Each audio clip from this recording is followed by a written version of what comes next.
ഞാനിന്ന്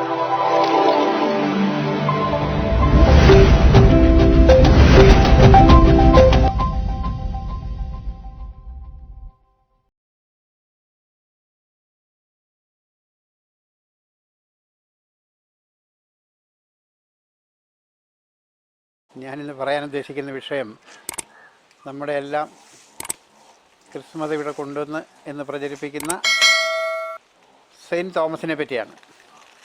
ഈ സെയിൻറ്റ് തോമസിനെ പറ്റി പറയുമ്പോൾ അടുത്ത കാലത്ത് വായിച്ച കുറേ പുസ്തകങ്ങളോട് എനിക്ക് സംശയം തോന്നി. സത്യത്തിൽ അങ്ങനെ ഒരു ശിഷ്യൻ യേശുവിനുണ്ടായിരുന്നോ? യേശുവിന് 12 ശിഷ്യന്മാരാണെന്നാണ് ബൈബിൾ എഴുതിയ ജെറോം. ബൈബിൾ എഴുതിയത്, പുതിയ നിയമം എഴുതിയത് AD 383 റിലീസ് ചെയ്തത്. എഴുതിയെടുത്ത് ഒരുപാട് ഭാവന കലർത്തിയ ശിഷ്യന്മാരുടെ ലിസ്റ്റ്. 12 ശിഷ്യന്മാർ, 12 ഇസ്രായേൽ 12 ഗോത്രങ്ങൾ, ഓരോന്നിനും വീതം വെച്ച് 12 വലിയ പ്രസക്തിയുണ്ട് ക്രിസ്തുമതത്തിൽ. ഏതായാലും ഈ സെൻറ്റ് തോമസിനൊന്നുമല്ല, ഒരുപാട് ശിഷ്യന്മാരും ശിഷ്യകളും യേശുവിനുണ്ടായിരുന്നു എന്നുള്ളത് സത്യമാണ്.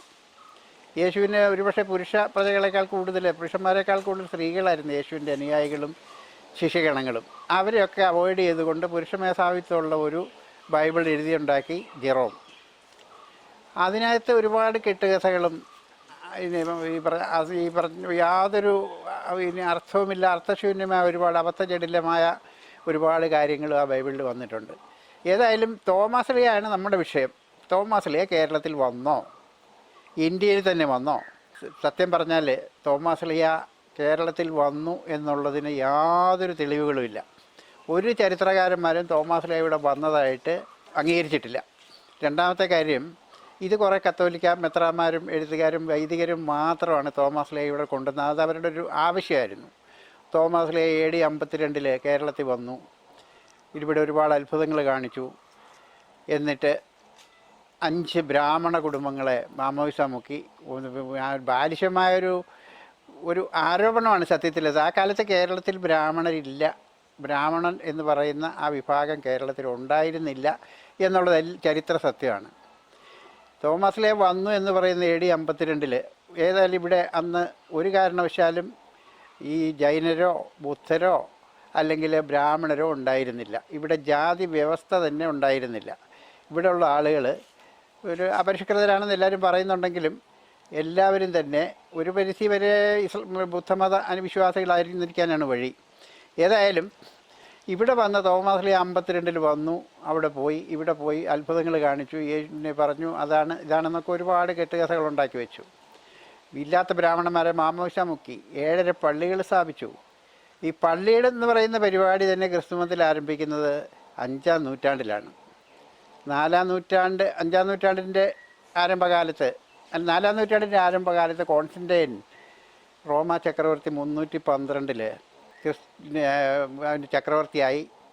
വളരെ തന്ത്രശാലിയായിരുന്ന, കിരീടാവകാശി അല്ലാതിരുന്ന കോൺസ്റ്റാന്റീനസ് ചക്രവർത്തിയുടെ, കോൺസ്റ്റാന്റീനസ് എന്നാണ് കോൺസ്റ്റന്റിൻ്റെ അച്ഛൻ്റെ പേര്, കോൺസ്റ്റാന്റീനസ് ചക്രവർത്തിക്ക് ഒരു കൊട്ടാരം നടത്തക്കി ഹെലേനയിലുണ്ടായ മകനായിരുന്നു കോൺസ്റ്റന്റൈൻ.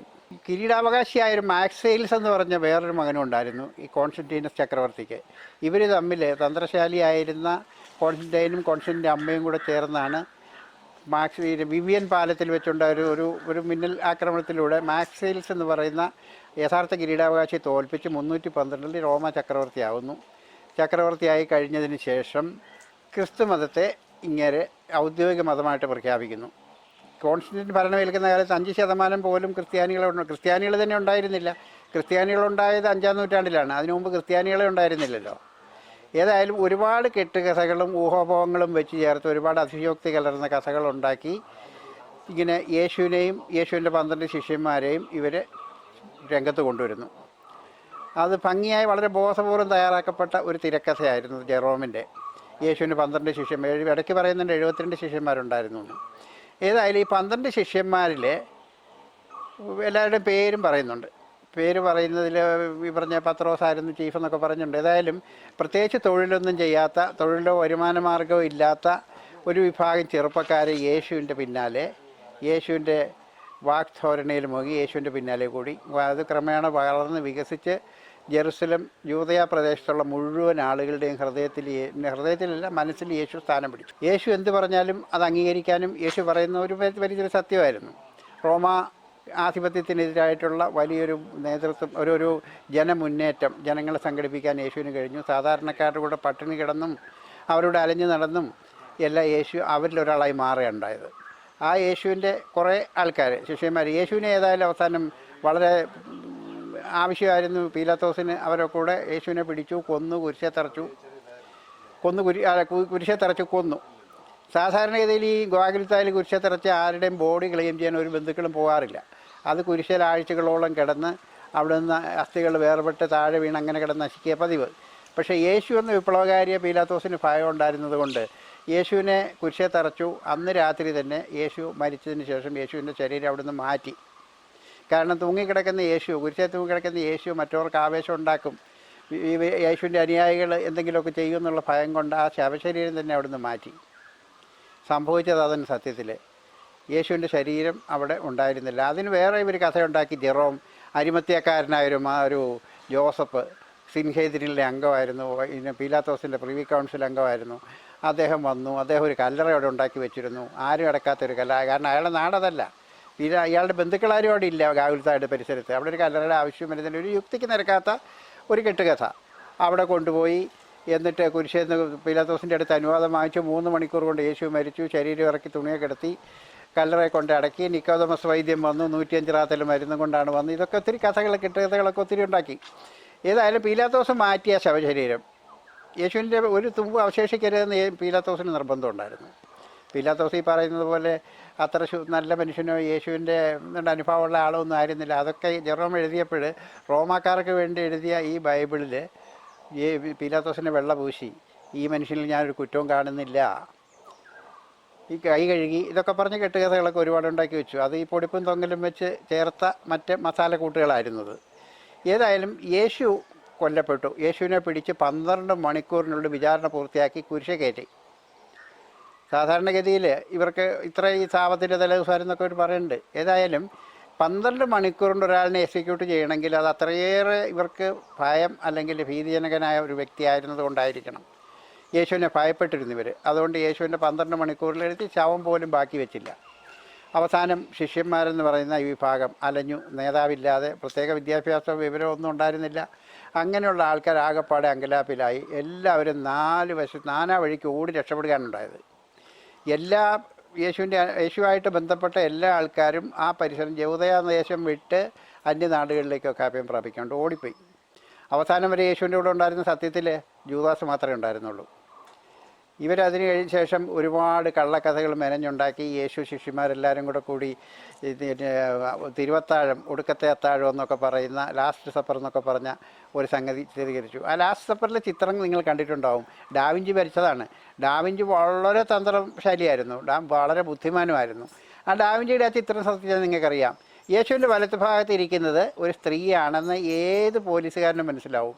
അതൊന്ന് പ്രത്യേകിച്ച് ആ മുഖത്തേക്ക് നോക്കുക. അവരുടെ കൈവിരലുകളും കൈയും അവരുടെ ഉയർന്ന നെഞ്ചും അതുപോലെ അവരുടെ മുടിയും ഇതൊക്കെ ഒന്ന് ശ്രദ്ധിച്ച് നോക്കുക. അത് മഗ്ദലന മറിയ ആയിരുന്നു എന്ന് എല്ലാവർക്കും ആ രീതിയിലാണ് ഡാവിഞ്ചി അത് വരച്ചത്.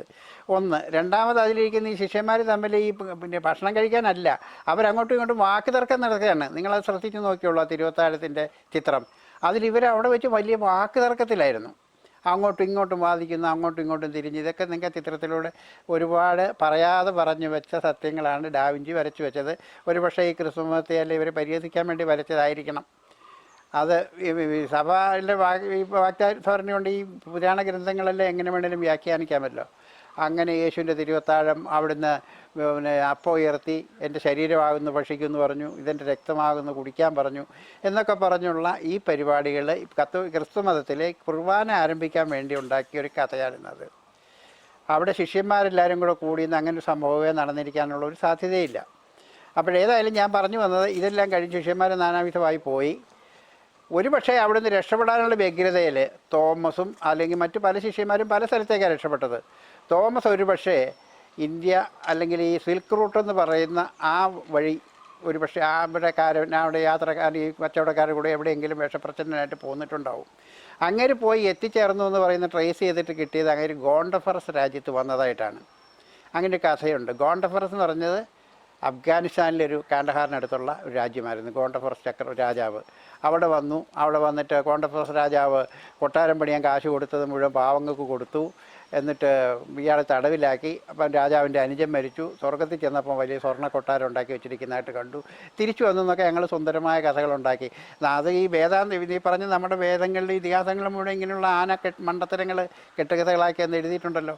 ഹിന്ദു പുരാണങ്ങളിൽ ധാരാളം അങ്ങനെയില്ലേ, ഒരുപാടുണ്ട്. അതുപോലെ അതിനെ അനുകരിച്ച് ഇവിടെ എഴുതി. അങ്ങനെയൊക്കെ തോമാസിലെ ഗോണ്ടഫോറസിൽ വന്നു. അവിടെ എല്ലാം യേശുവിൻ്റെ വചനങ്ങൾ പ്രഘോഷിച്ചു. യേശുവിൻ്റെ വചനങ്ങൾ പ്രഘോഷിക്കാൻ മാത്രം പ്രഗത്ഭരായ ശിഷ്യന്മാരാരും ഉണ്ടായിരുന്നില്ല. അവർ യേശുവിനോട് കൂടി പ്രത്യേക തൊഴിലൊന്നുമില്ല. അങ്ങനെ നടന്നു തന്നെ ഉള്ളതിനപ്പുറത്ത് അത്ര പ്രഗത്ഭന്മാരൊന്നും ആയിരുന്നിരിക്കാൻ സാധ്യതയില്ല. സാമാന്യ യുക്തിക്ക് നിരക്കുന്നത് അങ്ങനെ തന്നെയാണ്. ഏതായാലും ഗോണ്ടഫോറസ് രാജ്യത്ത് വന്നു. പിൽക്കാലത്ത് അങ്ങനെ കാലാമിന എന്ന് പറയുന്ന സ്ഥലത്ത് വെച്ച് കുത്തിക്കൊന്നു എന്നാണ് പറയുന്നത്. തലവെട്ടിക്കൊന്നൊരു വെർഷനുണ്ട്. ആൾ തെറ്റി അമ്പെയ്ത് ശബ്ദം കേട്ട് ഇത് കൊന്നാണെന്നുണ്ട്. മനഃപൂർവ്വം ബ്രാഹ്മണരൊന്നും കൊന്നതല്ലേ, കാലാമിനായി വെച്ച് ഈ തോമാസ് ലിയ മരിക്കുന്നു എന്നാണ് ഒരു കഥ. പക്ഷേ അതും കെട്ടുകഥയാവാനാണ്. ഈ കാലാമിന എന്ന് പറഞ്ഞ പഴയ തക്ഷശിലയുടെ പേരാണ്. അത് ഏതായാലും അങ്ങേര് കൊല്ലപ്പെട്ടു എന്ന് പറയുന്നു. പിന്നീട് ഈ തോമാസ് ലിയയുടെ എന്നത്തെ ഒരു വലിയൊരു തമാശ എന്താണെന്ന് വെച്ചാൽ, തോമാസ് ലിയയുടെ ശവകുടീരം എഡേസ എന്ന് പറയുന്ന രാജ്യത്താണ്. വത്തിക്കാൻ അംഗീകരിച്ച, റോം അംഗീകരിച്ച, ഇപ്പോഴും ആളുകൾ അംഗീകരിച്ചിരിക്കുന്ന എഡേസ എന്ന് പറഞ്ഞ സ്ഥലത്താണ് ഇയാളെ സംസ്കരിച്ചിരിക്കുന്നതെന്നാണ് ചരിത്ര വസ്തുത. എഡേസ ഇവിടെയൊന്നും അല്ലല്ലോ. അപ്പോൾ എന്ത് ചെയ്തു, നമ്മുടെ ആളുകൾക്ക് ഇവിടെ ക്രിസ്തീയ പാരമ്പര്യം അവകാശപ്പെടാൻ വേണ്ടിയിട്ട് ഒരു കെട്ടുകഥയുണ്ടാക്കി. തോമാസ് ലിയ കേരളത്തിൽ വന്നു. ഇവിടെ വന്ന് മിഷനറി പ്രവർത്തനം നടത്തി. അദ്ദേഹം പിന്നീട് മൈലാപ്പൂരിലേക്ക് പോയി. മൈലാപ്പൂരിൽ ഇവിടെ വെച്ച് ബ്രാഹ്മണരുമായിട്ട് തർക്കമുണ്ടായി. അമ്പലം കത്തിത്തിന് തീ കൊടുത്തു. അങ്ങനെ ഇങ്ങനെ എന്നൊക്കെ പറഞ്ഞ് ഒരുപാട് കഥകൾ. അതുപോലെ അദ്ദേഹം ഇവിടെ കേരളത്തിൽ നിലയ്ക്കൽ വന്നു. ഇതൊക്കെ പറയുന്നുണ്ട്. ഏതായാലും ഞാൻ ആദ്യം സൂചിപ്പിച്ചതുപോലെ തോമാസ് ലിയ വന്നു എന്ന് അവകാശപ്പെടുന്ന ഈ കാലത്ത് കേരളത്തിൽ ബ്രാഹ്മണരുണ്ടായിരുന്നില്ല. ബ്രാഹ്മണരെ മാമോദിസ മുക്കുന്ന പ്രശ്നം ഉദിക്കുന്നില്ല. തോമാസ് ലിയ വന്ന കാലത്തൊന്നും ക്രിസ്തുമതത്തിൽ കുരിശെന്ന് പറയുന്നൊരു വസ്തു ഉണ്ടായിരുന്നില്ല. കുരിശ് ഏറ്റവും വെറുക്കപ്പെട്ട ഒരു സംഗതിയായിരുന്നു. AD 312 ശേഷമാണ് ക്രിസ്തുമതത്തിൽ കുരിശ് രംഗപ്രവേശം ചെയ്യുന്നത്. AD 341 ഹെലേന എന്ന് പറഞ്ഞ ഇയാളുടെ അമ്മ, കോൺസ്റ്റന്റൈൻ്റെ അമ്മ, വിശുദ്ധ നാടുകളിൽ പോയി യേശുവിൻ്റെ കുരിശ് കണ്ടെടുത്തു. അത് റോമിലേക്ക് കൊണ്ടുവന്ന് ഇപ്പോഴവിടെ വെച്ചിട്ടുണ്ട് എന്നൊരു കഥയുണ്ടാക്കി. അതിനുശേഷം 345 കുരിശ് എന്ന് പറയുന്ന വസ്തു ക്രിസ്തുമതത്തിൻ്റെ ഔദ്യോഗിക ചിഹ്നമായിട്ട് മാറുന്നത്. അതിനു മുമ്പ് വരെ 345 വരെ കുരിശ് വെറുക്കപ്പെട്ട, എല്ലാവരും ഭയപ്പെടുന്ന ഒരു കൊലപാതക ഉപകരണമായിട്ട് മാത്രമേ കണക്കാക്കിയിട്ടുള്ളൂ. അപ്പോൾ തോമാസ് ലിയ ഇവിടെ കുരിശും കൊണ്ട് വന്നു എന്ന് പറയുന്നതിൽ യാതൊരു അർത്ഥമില്ല. കുരിശ് ഇല്ലെന്നുള്ള ചരിത്ര സത്യമാണ്. പിന്നെ ഇദ്ദേഹം മൈലാപ്പൂർ കുരിശ് പിടിച്ചുകൊണ്ടാണ് മലയുടെ മുകളിൽ നിന്ന് മരിക്കുന്നതെന്നാണ് പറയുന്നത്. അവിടെ AD 16-ാം നൂറ്റാണ്ടിൽ പോർട്ടുഗീസുകാർ വന്നൊരു കെട്ടുകഥ ഉണ്ടാക്കി. ആ കെട്ടുകഥ വളരെ രസകരമാണ്. തോമാസ് ലിയ അവിടെ വെച്ച് കൊന്നു. അതുകൊണ്ട് അവരവിടെ എക്സ്കവേഷൻ നടത്തി, ഭൂമി ഒഴിച്ചെല്ലാ പരിശോധനകൾ നടത്തി ചെന്നപ്പോൾ അവിടെ നിന്നൊരു കുരിശ് കിട്ടി. മാർത്തോമാ കുരിശ് എന്നതിന് പേര് കൊടുത്തു. കുരിശ് രക്തം വേർത്തു. അങ്ങനെ ചെയ്തു, ഇങ്ങനെ ചെയ്തെന്ന് പറഞ്ഞ് അവർ ഈ അത്ഭുതങ്ങളെ സൃഷ്ടിക്കാൻ വളരെ സമർത്ഥരാണ് പോർട്ടുഗീസുകാർ. ഫ്രാൻസിസ്കൻ സഭക്കാരെന്ന് പറയുന്ന അവർ ലോകത്തിലുള്ള എല്ലാ സ്ഥലത്തും, ഇപ്പോൾ 52 സ്ഥലങ്ങളിൽ വലിയ മാതാവ് പ്രത്യക്ഷപ്പെട്ട സ്ഥലം ഉണ്ടാക്കിയത് അവരാണ്. മഡ്ഗോഷ എന്ന് പറയുന്ന സ്ഥലത്ത്, ക്രൊയേഷ്യയിൽ, ഇവിടെയൊക്കെ ഇങ്ങനെ അത്ഭുതങ്ങൾ അവർ സൃഷ്ടിക്കുന്നുണ്ട്. വിശുദ്ധ ഭൂമിയിലോട്ട് തീർത്ഥാടനം പോകുന്ന സ്ഥലങ്ങളിലേക്ക് പോകുന്ന ആളുകളൊക്കെ അവിടെ നിന്ന് വെളുത്ത പാറപ്പൊടി കൊണ്ടുവരാറുണ്ട്. ഒരു കവറിലിട്ട് $5 മറ്റോ അതിന് വില. 10 ഗ്രാമോ 5 ഗ്രാമേ ഉള്ളൂ. അത് യേശുവിൻ്റെ അമ്മ പാറപ്പുറത്തിരുന്ന് കൊച്ചിന് മുല കൊടുത്തപ്പോൾ ഒരു തുള്ളി മുലപ്പാൽ പാറയിൽ വീണ് പാറ മുഴുവൻ വെളുത്തു. ആ പാറയാണെന്ന് പറഞ്ഞാൽ കൊടുക്കുന്നത്. അങ്ങനെയൊക്കെയുള്ള അത്ഭുതങ്ങൾ സൃഷ്ടിക്കാനൊക്കെ അവർ സമർത്ഥരായതുകൊണ്ട് പോർട്ടുഗീസുകാരെന്ത് ചെയ്തു, ഇത് മാർത്തോമാ കുരിശാണ്, ഈ കുരിശ് ഇങ്ങനെ വേർത്തു എന്നൊക്കെ പറഞ്ഞ് കഥയുണ്ടാക്കി. അതിനകത്തൊരു ചരിത്ര വസ്തുതയുണ്ട്. AD 271 പേർഷ്യയിൽ മാനിക്കേയൻ എന്ന് പറയുന്ന ഒരു മതസ്ഥാപകനായിരുന്ന മാനി എന്നൊരു വ്യക്തി ഉണ്ടായിരുന്നു. ഈ മാനി 18 വയസ്സുള്ളപ്പോൾ അയാൾക്ക് എന്തൊക്കെയോ ഹാലൂസിനേഷൻ വെളിപാടുണ്ടായി. അയാൾ പരിശുദ്ധാത്മാവാണ്, മനുഷ്യകുലത്തെ രക്ഷിക്കാൻ വേണ്ടി യേശു കുരിശുമരണം വിധിച്ചപ്പോൾ ഭയന്ന് ഓടി സ്വർഗത്തിലേക്ക് പോയി, അപ്പൻ്റെ അടുത്തേക്ക് പോയി എന്നാണ് പറയുന്നത്. അത് കഴിഞ്ഞ് അന്ന് യേശു പോയപ്പോൾ പറഞ്ഞത്രേ, ഞാൻ ഇയാളെ പരിശുദ്ധാത്മാവിനെ നിങ്ങൾക്ക് വേണ്ടി അയക്കും എന്ന് വാക്ക് കൊടുത്തിരുന്നു. ആ പരിശുദ്ധാത്മാവാണ് ഇയാളെന്ന് ഇയാൾ സ്വയം അവകാശപ്പെട്ടു. 28-ാം വയസ്സിൽ വീണ്ടും ഇയാൾക്ക് വെളിപാടുണ്ടായി. ഇയാളത് ഉറപ്പിച്ചു, ഞാൻ സാക്ഷാൽ പരിശുദ്ധാത്മാവാണ്. എന്നിട്ട് ജനങ്ങളുടെ അടുത്ത് പറഞ്ഞു, പരിശുദ്ധ യേശു നിങ്ങൾ ഈ കുരിശുമരണം ഭയന്ന് തിരിച്ചു പോയി, നിങ്ങളെ രക്ഷിക്കാൻ യേശു വാഗ്ദാനം ചെയ്ത ആൾ ഞാനാണ്. ഞാൻ ദൈവത്തിൻ്റെ പരിശുദ്ധാത്മാവ് തന്നെയാണ്. ലോകത്തിൽ 4 അവതാരങ്ങളുണ്ടായിട്ടുണ്ട്. ഒന്ന് സരതുഷ്ടൻ, രണ്ടാമത് ബുദ്ധൻ, മൂന്നാമത് യേശു, നാലാമത് ഞാൻ. അപ്പോൾ ഇയാളൊരു കുരിശ് ഡിസൈൻ ചെയ്തു. ആ കുരിശാണ് ഇപ്പോൾ കത്തോലിക്ക സഭ ഉപയോഗിക്കുന്ന ഈ ക്ലാവര് കുരിശെന്നും താമര കുരിശെന്നൊക്കെ പറയുന്നത്. അതിനു മുമ്പ് കുരിശുണ്ടായിരുന്നില്ല. AD 271 ജനിച്ചു എന്ന് പറഞ്ഞ ഈ മനുഷ്യൻ അവസാനം 68-ാം വയസ്സിൽ പേർഷ്യയിൽ ജയിലിൽ കിടന്ന് രാജാവ് തലവെട്ടി കൊല്ലുകയാണ് ചെയ്ത പരിശുദ്ധാത്മാവിനെ. ഏതായാലും അയാളുടെ ഈ മതം ഏത് പുതിയ പ്രസ്ഥാനം വന്നാലും ആളുകൾ ഇരച്ചു കയറുമല്ലോ ഇതിലേക്ക്.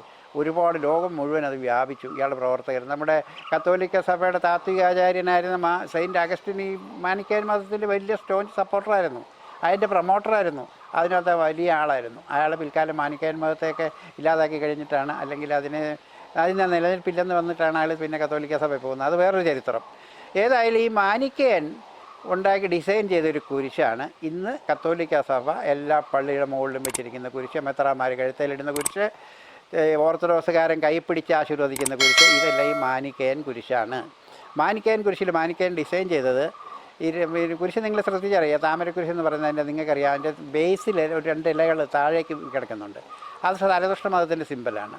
2 താമര ഇലകൾ മുകളിലേക്കായിട്ട് കാണിച്ച് നിൽക്കുന്നുണ്ട്. അത് ബുദ്ധമതത്തിൻ്റെ സിമ്പലാണ്. കുരിശ് എന്ന് പറയുന്ന യേശുവിൻ്റെ കുരിശാണ്. അപ്പോൾ ഈ പരിശുദ്ധാത്മാവെന്ന് പറയുന്ന ഈ പ്രാവ് തലകുത്തി ഇത് കുരിശിലേക്ക് കയറാൻ വരുന്ന പ്രാവ് മാനിക്കയനുമാണ്. അങ്ങനെയാണ് അയാൾ ആ കുരിശ് ഡിസൈൻ ചെയ്തത്. ഏതാണ്ട് 5-ാം നൂറ്റാണ്ടിൽ ഈ മാനിക്കയൻ മതത്തിൻ്റെ റോമ രാജ്യത്തും പിന്നെ ചൈനയിലും ജപ്പാനിലും ഇന്ത്യയിലും എല്ലാം അത് പടർന്ന് കാട്ടുതീ പോലെ പടർന്നു. ഇന്ത്യയിലും അതുണ്ടായിരുന്നു, ഈ മൈലാപ്പൂരൊക്കെ ധാരാളം ഉണ്ടായിരുന്നു. അങ്ങനെയാണ് മാനിക്കയൻ അവിടെ പള്ളി പണിയുകയും മാനിക്കയൻ മതക്കാരുടെ കുരിശൊക്കെ അവിടെ സ്ഥാപിക്കുകയും ചെയ്തു. 5-ാം നൂറ്റാണ്ടിൽ മാനിക്കയൻ മതത്തെ മാർപ്പാപ്പ ശപിച്ച് പുറന്തള്ളി. അത് കഴിഞ്ഞ് അവരെ മുഴുവൻ ഉന്മൂലനം ചെയ്യുക എന്നുള്ളതായിരുന്നു അവരുടെ ദൗത്യം. 4-ാം നൂറ്റാണ്ടിൽ റോമിൽ അതിഭീകരമായ ക്രിസ്തുമത പീഡനം നടത്തുന്ന ക്രിസ്ത്യാനികൾ അവകാശപ്പെടുന്നുണ്ട്. അന്ന് ഇല്ലായ്മ ചെയ്തത്, കൊന്നൊടുക്കിയത് മുഴുവൻ ഈ മാനിക്കയൻ്റെ അനുയായികളെയായിരുന്നു. അത് കഴിഞ്ഞ് 5-ാം നൂറ്റാണ്ടോടുകൂടി മാനിക്കയൻ ഉണ്ടാക്കിയ പള്ളികൾ മുഴുവൻ ഇടിച്ച് നിരത്തി നശിപ്പിച്ച് കളഞ്ഞു. ആ കുരിശുകൾ മുഴുവൻ പൊട്ടക്കുളത്തിലോ അല്ലെങ്കിൽ ഈ പള്ളിക്ക് കയറാനുള്ള സ്റ്റെപ്പ് ഉണ്ടാക്കുന്നത് ചവിട്ടി കയറാൻ വേണ്ടിയിട്ടൊക്കെ ഇട്ടിരുന്നു. അങ്ങനെ ഒരു കുരിശാണ് പോർട്ടുഗീസുകാർ ഇവിടെ നിന്ന് കണ്ടെത്തിയത് എന്ന് ഒരു വെർഷൻ. രണ്ടാമത് AD 345 കാനായി തൊമ്മൻ എന്ന് പറയുന്ന ഒരു വലിയ ആൾ ഈ പറഞ്ഞ നമ്മുടെ തെക്കേ ഇന്ത്യയിലെ തിരുവിതാംകൂറിലെ കേരളത്തിലെ മതവിശ്വാസം മതവിശ്വാസം പ്രചരിപ്പിക്കുന്നതിന് മാനായി തൊമ്മനും 72 കുടുംബങ്ങളും വന്നു എന്ന് പറഞ്ഞ് വേറൊരു കഥയുണ്ടാക്കി. കഥയല്ല, കനായി തൊമ്മൻ എന്ന് പറയുന്ന കച്ചവടക്കാരനോട് വന്നു എന്നുള്ളത് ശരിയാണ്. അയാൾ വെറും കച്ചവടക്കാരനായിരുന്നില്ല. ഈ മാനിക്കയൻ മതം ശക്തമായിട്ട് പേർഷ്യയിൽ പടർന്ന് പന്തലിച്ചപ്പോൾ അവിടെ അവരെ പീഡിപ്പിച്ച് അവരെ പുറത്താക്കാൻ വേണ്ടി ക്രിസ്തു മതം റോമ അത്ര ശക്തമല്ല, കത്തോലിക്ക അല്ല, ഈ അനുഭാവികൾ യേശുവിൻ്റെ യഥാർത്ഥ അനുയായികൾ അവർക്കെതിരായിട്ട് നീങ്ങുകയും അവിടെ മതപീഡനം, മാനിക്കയൻ മതക്കാരുടെ പീഡനം സഹിക്കുക വയ്യാതെ ഇയാളും കുടുംബങ്ങളും രക്ഷപ്പെട്ട് കേരളത്തിലേക്ക് വന്നതാണെന്നാണ് വേറൊരു ചരിത്രം. അപ്പോൾ ഈ മാനിക്കയൻ മതക്കാർ അവിടെ വന്ന് അവരുടെ ഒരു പള്ളി ഉണ്ടാക്കി. കൊടുങ്ങല്ലൂർ വന്നിറങ്ങി, കൊടുങ്ങല്ലൂർ അവരുടെ പള്ളി ഉണ്ടാക്കി. അവിടുത്തെ നാട്ടുരാജാവിൻ്റെ എല്ലാ സഹായവും കിട്ടി. അവരങ്ങനെ ഫ്ലോറിഷ് ചെയ്ത് വന്നു. ആ ഇടയ്ക്കാണ് നെസ്തോറിൻ വിഭാഗക്കാർ, ജാക്കോബൈറ്റ്സ് എന്നൊക്കെ പറഞ്ഞ് വിഭാഗം കൊടുങ്ങല്ലൂരിലേക്ക് വരുന്നതും. ഇവരെ അവിടുന്ന് പുറത്താക്കാൻ വേണ്ടിയുള്ള പണിയെല്ലാം നടത്തി. എന്നിട്ട് മാനിക്കയൻ്റെ വിശ്വാസികളായിരുന്ന അവരുടെ പള്ളി നശിപ്പിച്ചു. അവരെല്ലാം അവിടുന്ന് പുറത്താക്കി. അവിടുന്ന് അവരാ കത്തിപ്പോയ പള്ളിയുടെ ചാരം എല്ലാ വിശ്വാസികളും ഓരോ പിടി വാരിയെടുത്തുകൊണ്ടാണ് പോകുന്നത്. അവർ വന്നത് നമ്മുടെ കടുത്തുരുത്തിയാണ്. കടുത്തുരുത്തി അന്ന് കടൽത്തുരുത്തായിരുന്നു. അവിടേക്ക് ബോട്ട് മാർഗ്ഗം എത്തി. അവർ ഈ കുരിശും കൊണ്ടാണ് വന്നത്. ഈ കൽപ്പല ഉണ്ടാക്കി ഈ മാനിക്കയൻ കുരിശുമായിട്ട് വന്ന് അങ്ങനെ ഇവിടെ നമ്മുടെ കടുത്തുരുത്തിയിലും മാനിക്കയൻ പള്ളി ഉണ്ടായിരുന്നു. പിൽക്കാലത്ത് കടുത്തുരുത്തിയിൽ നിന്നും ആ കുരിശ് കണ്ടെടുത്തു. ഇത്രയും മാനിക്കയൻ കുരിശ് പഹലവി ഭാഷയിൽ അതിൽ സ്ക്രിപ്റ്റ് ചെയ്തിട്ടുള്ള കുരിശാണ്. അത് നമ്മുടെ ഈ കോട്ടയം പഴയ പള്ളിയിലുണ്ട്, കടുത്തുരുത്തി പള്ളിയിലുണ്ട് മാനിക്കയൻ കുരിശ്. ഞാൻ പറഞ്ഞു വന്നത്, ഈ മാനിക്കയൻ കുരിശിനെ കത്തോലിക്ക സഭ അതിനെ നശിപ്പിച്ച് അവിടെ ഇവിടെ കുഴിച്ചിട്ടു. ആ കുരിശിനെ ആരും വണങ്ങരുതെന്നും പറഞ്ഞു. ആ മാനിക്കയൻ കുരിശിനെയാണ് പിന്നെ ഈ നമ്മുടെ മരിച്ചുപോയ ചങ്ങനാശ്ശേരി ആർച്ച് ബിഷപ്പായിരുന്ന പൗവത്തിൽ മാർത്തോമ്മ കുരിശെന്നും പറഞ്ഞ് വീണ്ടും രംഗപ്രവേശനം ചെയ്യുന്നത്. ആ കുരിശിനെ എല്ലാ പള്ളിയിലും വെക്കണമെന്ന് പറഞ്ഞ് അത് കേരളത്തിൽ വലിയൊരു സമര കോലാഹലം തന്നെ വിശ്വാസികൾക്കിടയിൽ. ഇപ്പോൾ ഈ കുർബാന വിവാദമില്ലേ, ആസന കുർബാനയും ആനന കുർബാനയും, അതുപോലൊരു വിവാദമായി കേരളം എമ്പാടും സമരം ഉണ്ടായിരുന്നു. പഴയ വിശ്വാസികളെല്ലാവരും പറഞ്ഞു, ഇത് യേശുവിൻ്റെ കുരിശല്ല, ഈ കുരിശ് ഞങ്ങളുടെ പള്ളിയിൽ വെക്കാൻ സമ്മതിക്കില്ല. മലബാർ ഏരിയയിൽ റേറോം എന്ന് പറഞ്ഞ സ്ഥലമാണെന്ന് എനിക്ക് തോന്നുന്നു. അവിടെ ഒരു പുതിയ പള്ളി പണിതു. അപ്പോൾ ഈ ക്ലാവര് കുരിശ് അവിടെ വെച്ചു. അവിടുത്തെ വിശ്വാസികളെല്ലാം കൂടെ രാത്രി കയറി ചുറ്റിയെ കൊണ്ട് ആ കുരിശ് ഇടിച്ച് നശിപ്പിച്ച് ദൂരെ കളഞ്ഞു. മെത്രാന് ഭയങ്കര കോപമായി. മെത്രാൻ ആ പള്ളി പൂട്ടിയിട്ട്, മെത്രാൻ്റെ ആണല്ലോ, പള്ളികളെല്ലാം മെത്രാൻ്റെ സ്വകാര്യ സ്വത്താണ്. മെത്രാന് വേണമെങ്കിൽ തുറക്കാം, വേണമെങ്കിൽ പൂട്ടാം, ഇങ്ങനെയുള്ള അധികാരം മെത്രാനുണ്ട്. മെത്രാൻ്റെ സ്വകാര്യ സ്വത്താണത്. ആ മെത്രാൻ ആ പള്ളി പൂട്ടി. വിശ്വാസികൾക്ക് കർമ്മങ്ങൾ ചെയ്യാനോ പ്രാർത്ഥിക്കാനോ അവസരമില്ലാത്തൊരവസ്ഥ സൃഷ്ടിച്ചപ്പോൾ നിയമപരമായിട്ട് അതിനുവേണ്ടി കോടതി പോകണമെന്നും പറഞ്ഞ് നീക്കമൊക്കെ നടന്നതാണ്. ഏതായാലും 2 വർഷം ആ പള്ളി പൂട്ടിക്കിടന്നു. ഞാൻ പറഞ്ഞു വന്നത്, ഈ ക്ലാവര് കുരിശ് വിവാദം, കത്തോലിക്ക സഭ എന്നും എന്തെങ്കിലുമൊക്കെ ഒരു വിവാദം ഉണ്ടാക്കിക്കൊണ്ടിരിക്കും വിശ്വാസികളെ ഊർജ്ജസ്വലരാക്കി നിലനിർത്താൻ വേണ്ടി. രാജ്യങ്ങളും അങ്ങനെയൊക്കെ തന്നെയാണ് ചെയ്യുന്നത്. ഒരു പ്രശ്നം ഉണ്ടായാൽ, ഒരു ഇലക്ഷൻ വന്നാൽ, അല്ലെങ്കിൽ ഒരു രാഷ്ട്രീയ മുതലെടുപ്പിന് വേണ്ടി അയൽ രാജ്യങ്ങളുമായിട്ട് യുദ്ധം ഉണ്ടാക്കുക എന്നുള്ളതൊരു സ്റ്റൈലായി മാറി, ഒരു ഫാഷനായിട്ട് മാറി. നമ്മുടെ രാജ്യം തന്നെ പല പ്രാവശ്യം അങ്ങനെ ചെയ്തിട്ടുണ്ട്. പാകിസ്ഥാനിൽ ആഭ്യന്തര പ്രശ്നം വരുമ്പോൾ പാകിസ്ഥാൻകാർ ഇന്ത്യയുടെ അതിർത്തിയിൽ ആക്രമിക്കും. ഇന്ത്യയിൽ ഇലക്ഷനൊക്കെ ഇടയിൽ നമ്മൾ അങ്ങോട്ട് ആക്രമിക്കും. അങ്ങനെ യുദ്ധം വരുമ്പോൾ ജനങ്ങൾ സ്വന്തം അഭിപ്രായ വ്യത്യാസങ്ങൾ മറന്ന് രാജ്യത്തിന് വേണ്ടി, രാജ്യസ്നേഹം അങ്ങനെ നിറഞ്ഞു തുളുമ്പും. രാജ്യസ്നേഹം, രാജ്യത്തെ സംരക്ഷിക്കാൻ വേണ്ടി എല്ലാവരും ഒറ്റക്കെട്ടാവും. അതൊരു വലിയ ട്രിക്കാണ്. എല്ലാ രാജ്യക്കാരും ഇത് പരീക്ഷിക്കുന്നതാണ്, പരീക്ഷിച്ച് വിജയിച്ചിട്ടുള്ളതാണ്. അതുപോലെ ക്രിസ്തു മതത്തിലും ഇങ്ങനെയുള്ള പരിപാടികളുണ്ട്. അതാണ് ഇപ്പോൾ ഈ ആലഞ്ചേരിയുടെ ഭൂമി വിവാദവും കുംഭകോണവും എല്ലാം വന്ന് കോടതി 13 കേസുണ്ടായേക്ക്. ഈ കേസുകളെല്ലാം വന്ന് ജനങ്ങളുടെ ശ്രദ്ധ തിരിക്കാൻ വേണ്ടിയിട്ടാണ് ഈ ആനന കുർബാന, ആസന കുർബാന എന്നും പറഞ്ഞ്, ജനാഭിമുഖ കുർബാനയെന്നും അൽത്താരാഭിമുഖ കുർബാനയെന്നും പറയുന്നതിന് ഞാൻ കൊടുത്ത പേരാണത്.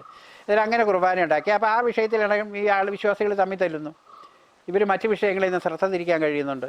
ഇത് വലിയ തന്ത്രശാലികളായ പുരോഹിതന്മാരുടെ തലച്ചോറിൽ വിരിയുന്ന തന്ത്രങ്ങളാണ്. അതിൽ പാവം കഴുതകളായ വിശ്വാസികളെന്ന് പറഞ്ഞ കഴുതകളാണല്ലോ. എപ്പോഴും അങ്ങനെ തന്നെയാണല്ലോ. പിന്നെ കത്തോലിക്ക സഭ കുറച്ചുകൂടെ ഭേദപ്പെട്ട ആടാക്കി മാറ്റിയിട്ടുണ്ട്. ആടുകൾ ഇടയന്മാരുമാണ്. ഇടയന്മാരിങ്ങനെ ഓരോന്ന് പിന്നെ ഒപ്പിച്ചെടുക്കും. ആടുകൾ അതനുസരിക്കും. കാരണം ഈ രാവിലെ കാട്ടി ആടിനെ കൊണ്ടുപോകുന്നത് പോലെ, ആടിനറിയില്ലല്ലോ ആടിനെ കൊല്ലാൻ കൊണ്ടുപോവുകയാണോ വളർത്താൻ കൊണ്ടുപോവുകയാണോ എന്ന്.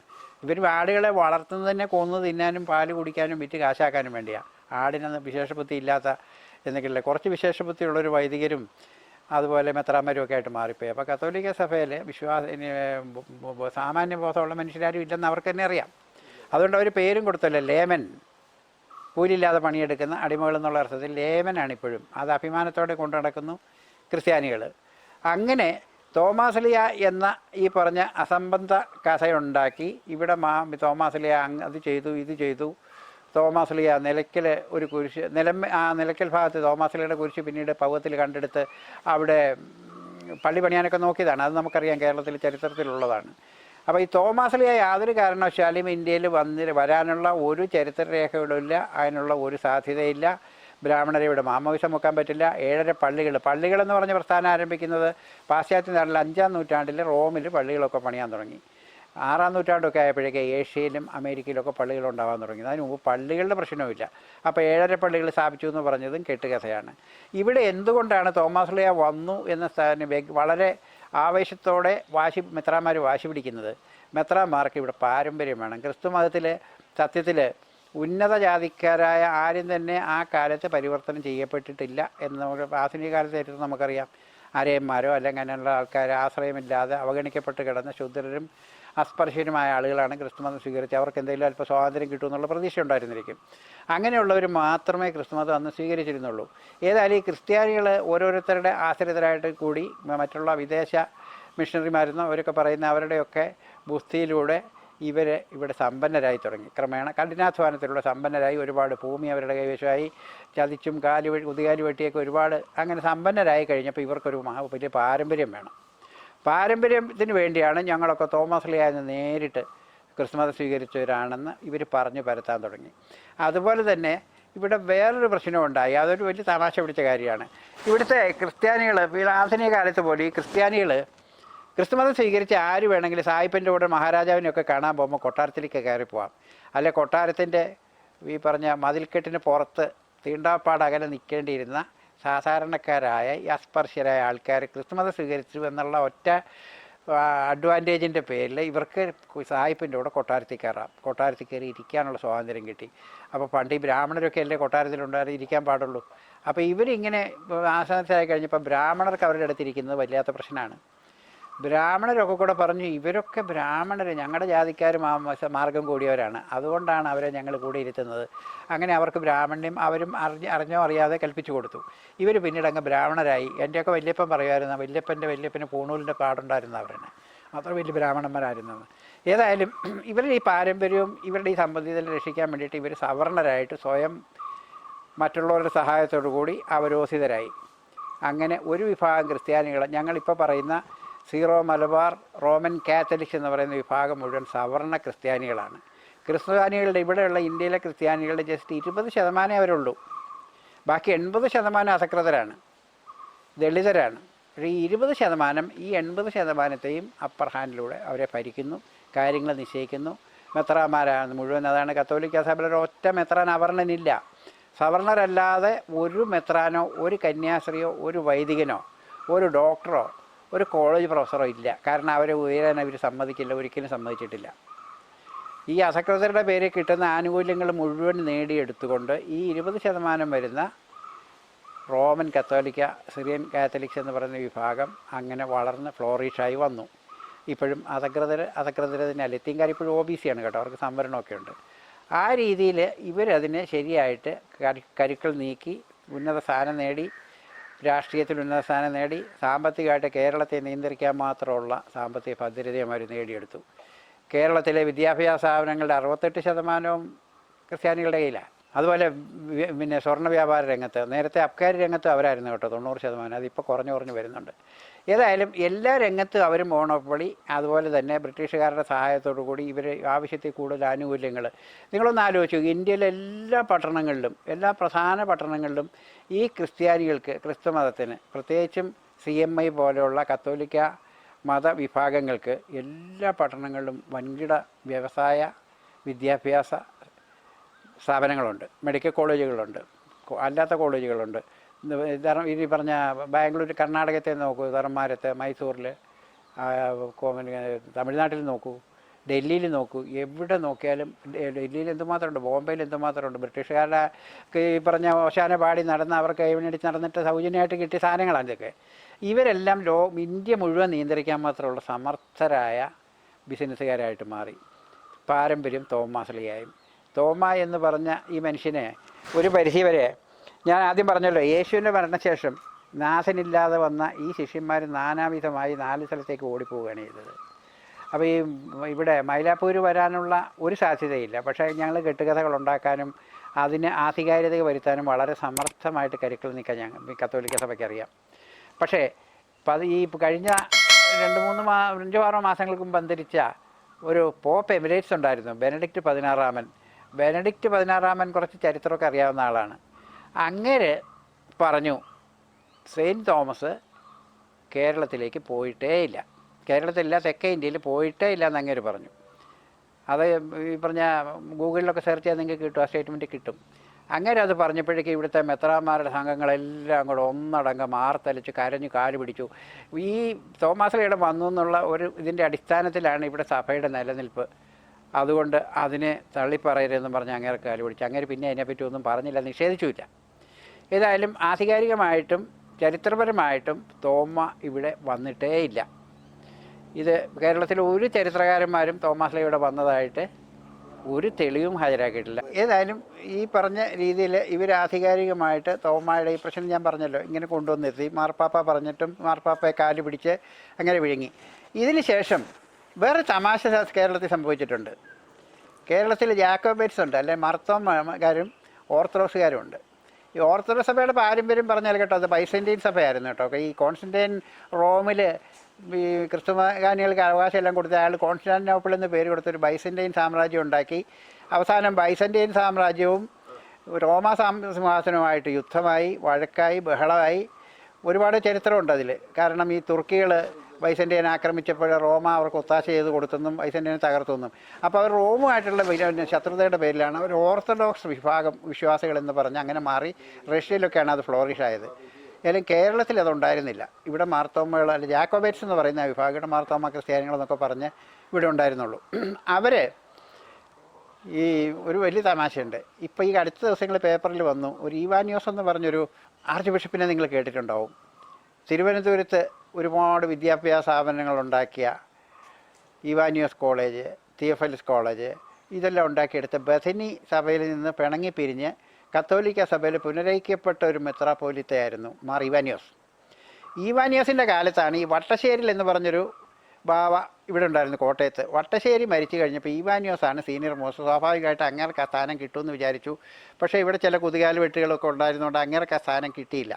അങ്ങേര് ആ പരിഭവത്തിൽ പിണങ്ങി പിരിഞ്ഞ് ഇപ്പോൾ ഈ BJPയിലേക്ക് ഒരുപാട് പേര് ചേരുന്നില്ലേ പാർലമെൻറ്റ് സീറ്റ് കിട്ടാത്തതുകൊണ്ട് എന്ന് പറഞ്ഞ പോലെ ഇവാനിയോസ് ഈ സീറ്റ് കിട്ടാത്തതുകൊണ്ട് പിണങ്ങി പിരിഞ്ഞു പോയി കത്തോലിക്ക സഭയായിട്ട് പുനരൈക്യപ്പെട്ട് ഇയാൾ അവിടെ നിന്ന് ഇറങ്ങിപ്പോയിട്ട് തിരുവനന്തപുരത്താണ് പിന്നെ സെറ്റിലാവുന്നത്. തിരുവനന്തപുരമായിരുന്നു ആസ്ഥാനം തോന്നുന്നു. ബഥനി സഭയുടെ ആസ്ഥാനം ഇവാനിയോസിൻ്റേതായിട്ട് മലങ്കര കത്തോലിക്ക സഭ എന്ന് പറഞ്ഞ് ഒരു രൂപാന്തരം പ്രാപിച്ച് അവിടെ ആവുന്നു. അതിൽ ആൾ വളരെ തന്ത്രശാലിയായിരുന്നു. CP ആയിട്ട് വളരെ അടുത്ത ബന്ധു അങ്ങേർക്കുണ്ടായിരുന്നു.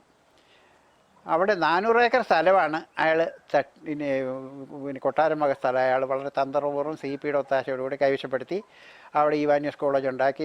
ഇഷ്ടം പോലെ പണം അയാൾക്ക് കിട്ടി. അയാൾ കള്ളനോട്ടടിച്ചു എന്നൊക്കെ പറയുന്നുണ്ട്. ഏതായാലും CPയുടെ സഹായം ഉണ്ടായിരുന്നു. അങ്ങനെ ഫ്ലോറിഷായ ഇവാനിയോസിന് ഈ വട്ടശ്ശേരി ഈ ഓർത്തഡോക്സുകാരുടെ ഈ സ്ഥിതി കിട്ടാതെ വന്നതിൻ്റെ പേരിലാണ് ഇങ്ങനെ പിണങ്ങിപ്പിരിഞ്ഞത്. അതും കഴിഞ്ഞിട്ട് ഇവർ തമ്മിൽ ഓർത്തഡോക്സ് സഭയും യാക്കോബൈസും തമ്മിൽ വളരെ നീണ്ട ഒരു കേസുണ്ടായിരുന്നു. ഈ ഓർത്തഡോക്സ് സഭ ഈ 2 വിഭാഗങ്ങൾ തമ്മിൽ വട്ടിപ്പണ കേസെന്ന് പറഞ്ഞ് അത് കേരളത്തിൽ ഒരുപാട് ഇപ്പോഴും തീർന്നിട്ടുണ്ടാവില്ല. അത് എത്രയോ നൂറ്റാണ്ടുകളായി ആ കേസ് നടക്കാൻ തുടങ്ങിയിട്ട്. ഈ വട്ടിപ്പണം എന്ന് പറയുന്നതിനെ പറ്റി വലിയ കൺട്രവേഴ്ഷ്യലായിട്ടുള്ള സ്റ്റേറ്റ്മെൻ്റ് ഉണ്ട് കേട്ടോ. ഇവിടെ ഈ CMS കോളേജൊക്കെ ഉണ്ടാക്കി കഴിഞ്ഞ് ഇവിടുത്തെ ക്രൈസ്തവരെയും കൂടെ ഒക്കെ പിന്നെ വളർത്താനും പഠിപ്പിക്കാനും വിദ്യാഭ്യാസം കൊടുക്കാനും വേണ്ടി കൊട്ടാരത്തിൽ നിന്ന് സായിപ്പ് നിർബന്ധിച്ചിട്ട് മഹാറാണി ഒരു 26,000 രൂപ കൊടുത്തു എന്നാണ് പറയുന്നത്. അത് ബാങ്കിലിട്ട് അതിൻ്റെ പലിശയാണ് വട്ടിപ്പണം എന്നൊരു വെർഷനുണ്ട്. പിന്നെ തച്ചിൽ മാത്യു തരകന് കൊടുക്കാനുണ്ടായിരുന്ന പണത്തിൽ രാജാവ് കൊടുത്ത് 26,000 അയാൾ വാങ്ങിയില്ല. അത് സായിപ്പ് ബാങ്കിലിട്ടതാണെന്നും പറയുന്നുണ്ട്. എന്തും ആവട്ടെ, ഏതായാലും ഇങ്ങനെ ഈ വട്ടിപ്പണ കേസിൽ ആരംഭകാലത്തൊക്കെ വിജയിച്ചുകൊണ്ടിരുന്നത് ഈ യാക്കോബൈറ്റ്സ് ആയിരുന്നു, അല്ലെങ്കിൽ മാർത്തോമാക്കാരായിരുന്നു. അവസാനം ഒരു കേസിൽ 1935 ശേഷമായിരിക്കും. ഏതായാലും ഈ കേസിൽ പിന്നെ ഈ പറഞ്ഞ ഓർത്തഡോക്സുകാർക്ക് അനുകൂലമായൊരു വിധി വന്നു. 1930 നിലവാരം അനുസരിച്ച് ഇങ്ങനെ ഈ കേസ് അങ്ങനെയാണ്. ഇങ്ങനെ പിന്നീടാണ് വിധി വന്നത്. അത് വളരെ അടുത്ത കാലത്ത് വന്നത്. അതിനു മുമ്പ് ജാക്കോബൈറ്റ്സിന് അനുകൂലമായിട്ട് വിധി വന്ന് വട്ടിപ്പണ കേസ് തോറ്റ് കഴിഞ്ഞപ്പോൾ മലയാള മനോരമയിലെ KC മാമ്മമാപ്പിളയൊക്കെ കൂടെ ചേർന്ന് ഇത് ജനങ്ങളെ അറിയിക്കാതിരിക്കാനും വിശ്വാസികളുടെ ആത്മവീര്യം കെടാതിരിക്കാനും വേണ്ടി ദേവലോകത്ത് ഒരു അരമന സ്ഥാപിച്ചു. ഒരു പ്രത്യേക സഭയായിട്ട് ഓർത്തഡോക്സ് സഭ ഉണ്ടാക്കി. ആ ഓർത്തഡോക്സ് സഭ സ്ഥാപിച്ചിരിക്കുന്നത് തോമായുടെ സിംഹാസനമായിട്ടാണ്. വത്തിക്കാനിലേത് പത്രോസിൻ്റെ സിംഹാസനമാണ്. അപ്പോൾ തോമായ്ക്കൊരു സിംഹാസനം ഉണ്ടാക്കി കൊടുത്തു. KC മാമ്മമാപ്പിളയും ആ കൂടിയിരുന്ന കുറേ ആൾക്കാരൊക്കെ കൂടി അത് ദേവലോകത്ത് വന്നു. അങ്ങനെയാണ് തോമായ്ക്കൊരു സിംഹാസനമുള്ള തോമാസിലെ ഓർത്തഡോക്സുകാരുടെ ഈ പറഞ്ഞ ദൈവമല്ല സ്ഥാപകനായിട്ട് മാറുന്നതും. അപ്പോൾ ഇപ്പോഴും കത്തോലിക്ക സഭയിൽ നിന്ന് വിവാഹ ബന്ധങ്ങളും മറ്റു മാർത്തോമാക്കാരുമായിട്ട് യാക്കോബൈറ്റ്സൊക്കെ ആയിട്ട് സമ്മതിച്ചിട്ടുണ്ട്. അവർ NOC കൊടുക്കും. പക്ഷേ ഓർത്തഡോക്സുകാരുമായിട്ട് ഒരു കാരണവശാലും വിവാഹത്തിന് സമ്മതിക്കില്ല. ഓർത്തഡോക്സ് സഭയിൽ കല്യാണം കഴിച്ച് കൊടുക്കണേൽ നമ്മൾ ഓർത്തഡോക്സ് സഭയിൽ ചേർന്ന് അവിടുത്തെ കുർബാന കൈക്കൊണ്ട് അവിടുത്തെ വികാരിയുടെ അടുത്ത് കൊണ്ടുപോകണം. ഏതായാലും ഓർത്തഡോക്സുകാരായിട്ട് അല്ലെങ്കിൽ ഈ പറഞ്ഞ ബന്ധം കത്തോലിക്ക സഭയ്ക്കില്ല. കാരണം ഒന്ന് പത്രോസിൻ്റെ സിംഹാസനവും തോമായുടെ സിംഹാസനമാണ്. ഈ 2 സിംഹാസനം തമ്മിൽ യോജിക്കാൻ ഒരിക്കലും പറ്റില്ല. അവർ തോമായും പത്രോസും ശത്രുക്കളാണ്, അല്ലെങ്കിൽ പോലും ഇവർ ശത്രുക്കളാണ്. അങ്ങനെ തോമായെ ഈ കേരളത്തിലെ കുറേ പേര് ചേർന്ന് തോമായ്ക്ക് ഇവിടെ ഒരു സിംഹാസനം ഉണ്ടാക്കി കൊടുത്തു. പിന്നെ ഇതിനിടയ്ക്കൊരു കാര്യം കൂടെ പറയട്ടെ. ഈ സുവിശേഷം എന്ന് പറഞ്ഞ് ഞാൻ പറഞ്ഞില്ല, AD 383 ഈ പുതിയ നിയമം എന്ന് പറയുന്നത് രംഗപ്രവേശം ചെയ്യുന്നത്. ആ സുവിശേഷം എഴുതിയ ജെറോം എന്ന് പറഞ്ഞ അയാൾ വലിയ പണ്ഡിതനൊക്കെ ആയിരുന്നു കേട്ടോ. അലക്സാണ്ട്രിയൻ ലൈബ്രറിയിൽ ഇരുന്നാണ് ഇത് തയ്യാറാക്കിയത്. അലക്സാണ്ട്രിയയിൽ അന്ന് ലോകത്തിൻ്റെ സാംസ്കാരിക തലസ്ഥാനമായിരുന്നത്. ലോകത്തിലുള്ള എല്ലാ ഇതിഹാസ ഗ്രന്ഥങ്ങളും അവിടെ ഉണ്ടായിരുന്നു. ഇന്ത്യയിലെ ഇതിഹാസ ഗ്രന്ഥങ്ങൾ മുഴുവനുണ്ട്, സുമേരിയക്കാരുടെ ഇതിഹാസങ്ങൾ മുഴുവനുണ്ട്, ജാമിതി അതുപോലുള്ള ശാസ്ത്രീയങ്ങളും ഗ്രീക്കുകാരുടെ മുഴുവനുണ്ട്. അവിടെ ഇരുന്ന് ഇതെല്ലാം റെഫർ ചെയ്തിട്ട് അതിൽ നിന്ന് ഒരുപാട് കാര്യങ്ങൾ എടുത്ത് അതിശയോക്തിപരമായ ഒരുപാട് സാങ്കല്പിക കഥകൾ നുരഞ്ഞെടുത്ത് തയ്യാറാക്കിയൊരു ബൈബിൾ ജെറോം എഴുതിയുണ്ടാക്കി. ഈ ജെറോം ഉണ്ടാക്കിയ ബൈബിള് അനുസരിച്ച് അത് യേശു കാലിത്തൊഴുത്തിൽ ജനിക്കുന്നു, മാലാഖമാരെ നൃത്തം ചെയ്യുന്നു, സ്വർഗ്ഗവാതിൽ തുറക്കുന്നു, അതുപോലെ നമ്മുടെ ഇദ്ദേഹം സ്നാപയോഹന്നാനെ പറ്റിയും വേറൊരു കഥയുണ്ടാക്കി, വളരെ പൊടിപ്പുന്നെങ്കിലും വെച്ചൊരു കഥയുണ്ടാക്കി. സ്നാപയോഹന്നാൻ എവിടുന്നോ മരുഭൂമിയിൽ നിന്നോ എങ്ങനെയാണെന്നൊന്നും ആർക്കും അറിയില്ല, അങ്ങനെ എല്ലാവരും ജ്ഞാനസ്നാനപ്പെടുത്തി. ഇതൊക്കെ പറഞ്ഞൊരു വിശേഷണങ്ങളൊക്കെ ഒരുപാട് ചേർത്തു. സ്നാപയോഹന്നാൻ സത്യത്തിൽ ഒരു സെലക്ടായിരുന്നു, ഗലീലിയക്കാരനായ ഒരു വലിയ വിപ്ലവകാരി. റോമൻ ആധിപത്യത്തിനെതിരായിട്ട് ജനങ്ങളെ സംഘടിപ്പിച്ച് അക്രമപരമായ രീതിയിൽ വിപ്ലവം നയിച്ചിരുന്നൊരു മനുഷ്യൻ. ആ മനുഷ്യൻ ഭീഷണിയായിട്ട് വളർന്നു വന്നപ്പോൾ അയാളെ പിടിച്ച് തലവെട്ടി കൊന്നു. രാജ്യദ്രോഹികളെ തലവെട്ടി കൊന്ന ആ കേസ് പോലും ജെറോം എഴുതി വന്നപ്പോൾ ഇയാൾ വളരെ തന്ത്രപരമായ ഒരു കഥയുണ്ടാക്കി, ഒരു തിരക്കഥയുണ്ടാക്കി. ഹേറോദ് അന്തിപ്പാസ് എന്ന് പറഞ്ഞ ഗലീലിയയിലെ രാജാവ് അയാളെ സഹോദരൻ്റെ ഭാര്യ ഹേറോദിയായ സ്വന്തമായിട്ട് വെച്ചു. അതിന് ഇയാൾ വിമർശിച്ചതിന് അവർക്ക് ഭയങ്കര വാശിയുണ്ടായിരുന്നു. അതുകൊണ്ട് ഒരു വലിയ കൊട്ടാരത്തിലൊരു നൃത്ത പരിപാടിയൊക്കെ കഴിഞ്ഞപ്പോൾ ഹെറോദിയയുടെ മകൾ സലോമിയെ കൊണ്ട് ഹെറോദിയ പറയിച്ചു, സമ്മാനം നിനക്ക് എന്ത് വേണമെന്ന് ചക്രവർത്തി ചോദിച്ചപ്പോൾ പറഞ്ഞു, എനിക്ക് യോഹന്നാൻ്റെ ഒരു താലത്തിൽ വെട്ടിക്കൊണ്ടുവന്ന് നിങ്ങൾ കൊണ്ടു തരണമെന്ന് പറഞ്ഞു. അങ്ങനെ കൊന്നു എന്ന് ഞങ്ങൾ വളരെ സുന്ദരമായിട്ട് കഥയുണ്ടാക്കി. അത് സത്യത്തിൽ സെലക്ടായിരുന്ന ഈ വിപ്ലവകാരിയായിരുന്ന യോഹന്നാൻ, ജോൺ ദ ബാപ്റ്റിസ്റ്റ്, ഒരുപക്ഷെ അവർ ഈ റോമിനെതിരായിട്ടുള്ള ഈ വിപ്ലവ പ്രവർത്തനങ്ങൾക്ക് വേണ്ടി പ്രതിജ്ഞ എടുത്തിട്ടുണ്ടാവാം. അല്ലാതൊരു ജ്ഞാനസ്നാനമോ മാമോസയോ ഒന്നും ചരിത്രത്തിലുള്ള കാര്യമല്ല, ഒരു നിരക്കുന്ന യുക്തിക്ക് നിരക്കുന്നതല്ല. യേശുവിനെ ജ്ഞാനസ്നാനം ചെയ്തപ്പോൾ സ്വർഗ്ഗവാതിൽ തുറന്ന് പരിശുദ്ധാത്മാവ് വന്നു, പ്രാവിൻ്റെ രൂപത്തിൽ വന്നെന്നും ഇവൻ എൻ്റെ പ്രിയപുത്രനാന്ന് പറഞ്ഞെന്നൊക്കെ പറഞ്ഞാൽ അതും പൊടിപ്പും തൊങ്ങലും വെച്ച് നമ്മുടെ ഈ ഹിന്ദു പുരാണങ്ങളിൽ ഒരുപാടുണ്ടല്ലോ. അങ്ങനെ പാലാഴി കടന്നെടുത്ത് അമൃതം ഉണ്ടാക്കിയതും ഹനുമാൻ പോയതും ഇങ്ങനെ എല്ലാത്തിലും ഉണ്ട്. ഇതുപോലെ ഒരുപാട് അബദ്ധങ്ങൾ എഴുതി ചേർത്തിട്ടുണ്ട്. ആ കാലത്തെ ജനങ്ങൾക്ക് അത്രയും ബോധം ഉണ്ടായിരുന്നുള്ളൂ. ഈ കെട്ടുകഥകൾ, ഉമ്മാക്കി കഥകളൊക്കെ ജനങ്ങൾ അതങ്ങനെ പാരമ്പര്യമായിട്ട് കൊണ്ടുവന്നു. അതുകൊണ്ട് ഈ ബൈബിൾ എഴുതിയതിനകത്ത് ബൈബിളിൽ ഒരു സത്യവും ഇല്ല എന്നുള്ളതാണ്. ബൈബിൾ മുഴുവൻ അസംബന്ധങ്ങളും സാങ്കല്പിക കഥകളും മാത്രമേ ഉള്ളൂ.